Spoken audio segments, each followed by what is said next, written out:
I'm going to tell you a story about a time my neighbor who I grew up living across the street from would harass me every morning by loudly knocking on the window or slamming the door to startle me, and would be standing there naked, would be bent over to see various parts of his body, or eventually masturbating in the window. And I know you're thinking like, what?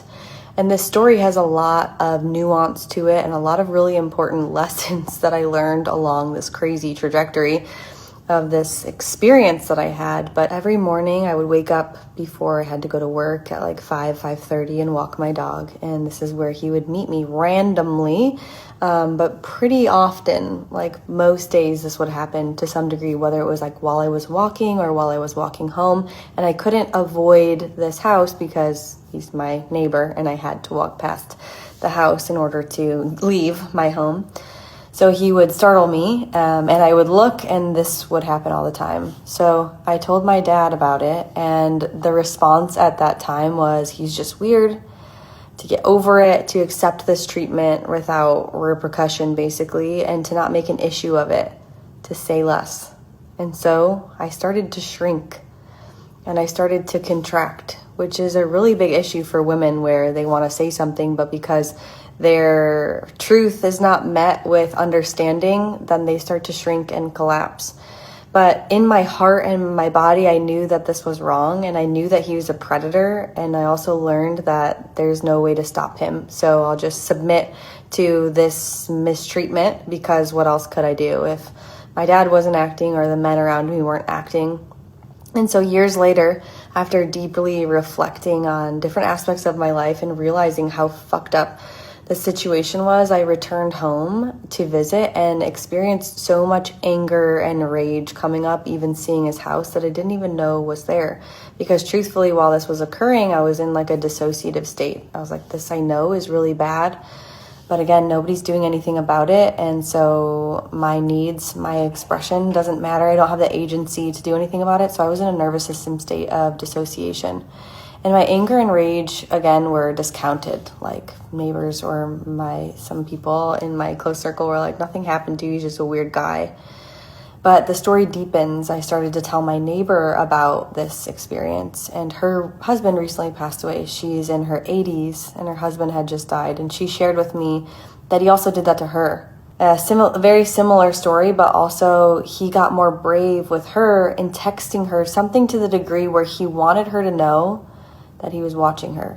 And she, again, didn't really at this time have anybody to tell because her husband had passed, and who's she going to tell? Who that's going to believe her or do anything? And he lives across the street from her, so she was feeling quite vulnerable.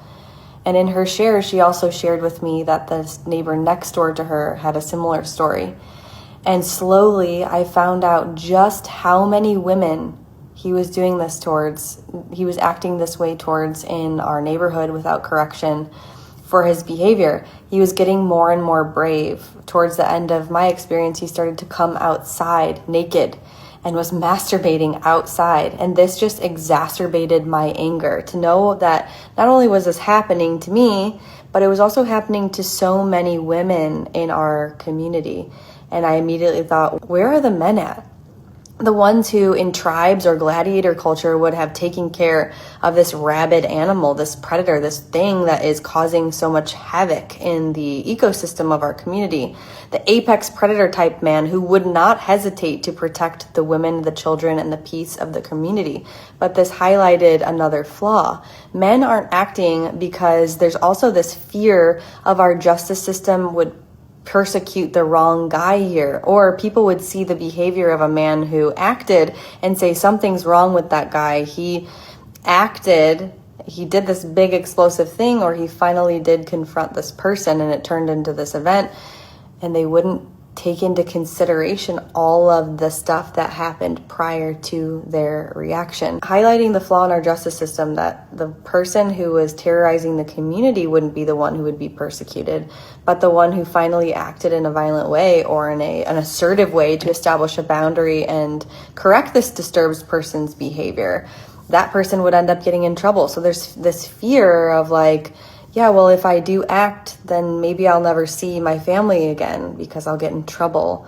So So this is locked very deep into men's systems too, and why they don't act when stuff like this is happening. And by the way, I found out that there were 9 other reports of this behavior logged into the system.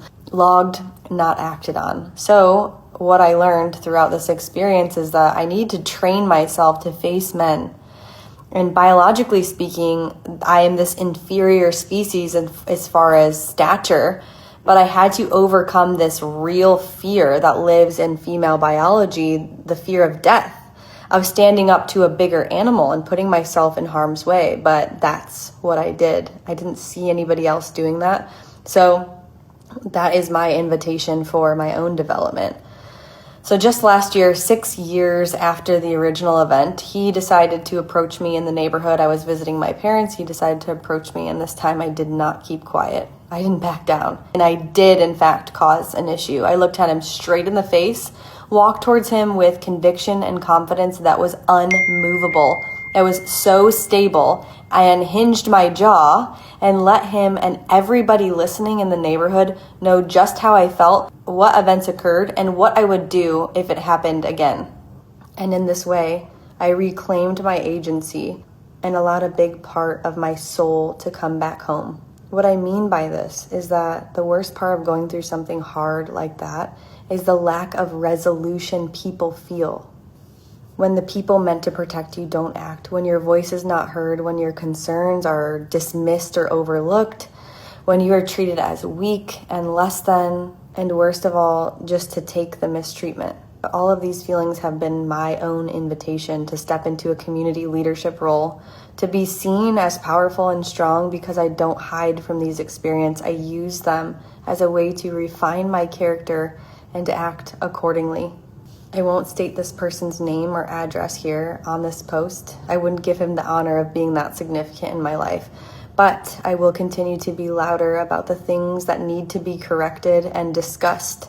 And I pray that my actions will lead the way.